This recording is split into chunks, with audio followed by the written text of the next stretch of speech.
لا تنسوا الإعجاب بالفيديو والاشتراك في القناة.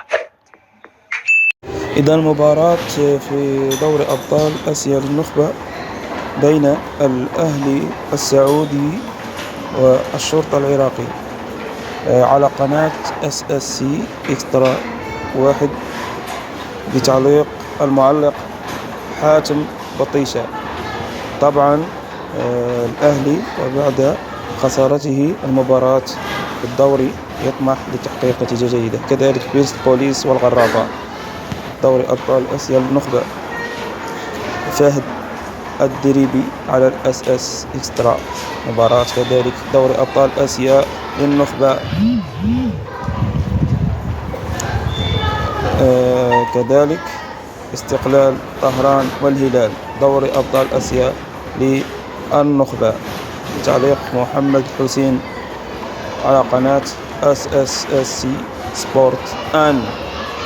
طبعا كذلك سنذهب إلى مباراة أخرى في الدوري الإنجليزي، حيث ستجمع بين فريق أو قبلها ختافي وسيلتا فيغو لا كورونيا.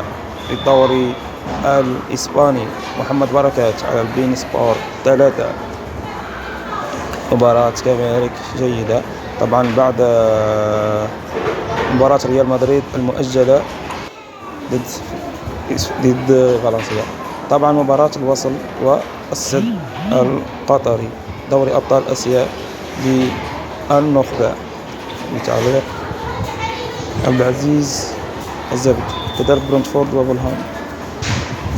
وفولهام تعليق جواد بدة على البين سبورت 1. طبعا مباراة نارية وكبيرة تعد بالكثير. إذن اشترك في تسلق